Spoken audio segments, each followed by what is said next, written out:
Un constructeur de VE est en pleine déroute. Il s'agit de hi-fi, je sais pas comment on dit. Alors c'était la fameuse voiture qui a, par les tests de temps froid, avait bien performé là. Ouais, en même temps, elle a une énorme batterie, donc ça aide.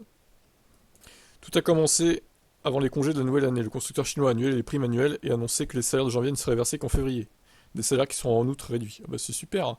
Les concessions de Chengdu et Guangzhou ont de plus fermé leurs portes en décembre. Ces mauvais signes se trouvent à présent confirmés par l'annonce de la mise à l'arrêt de l'usine de Yancheng, une usine détenue par Ueda Kia qui assure la production sous licence. Les salaires seront versés jusqu'au 18 février. Jusqu'au 18 mars, les salariés toucheront 70% de leur salaire, puis le minimum prévu selon les provinces.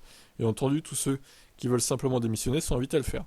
Officiellement, ce n'est qu'un arrêt temporaire, d'une durée de 6 mois, mais bien peu de constructeurs ayant pris de telles mesures dans les années passées ont réussi à se relancer.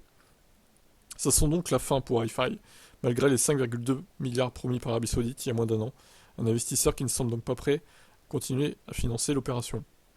Ils ont vendu en 2023 4829 voitures et 4349 en 2022, et ce malgré le lancement du Wi-Fi Y, son troisième modèle, qui est aussi le plus abordable. Et bon, ils ont tenté de se lancer en Europe, mais apparemment ils ont vite arrêté. Bon, bah, ça sent le fiasco pour le Hi-Fi, la marque Hi-Fi du coup, qui avait déjà trois modèles, hein, dommage pour eux.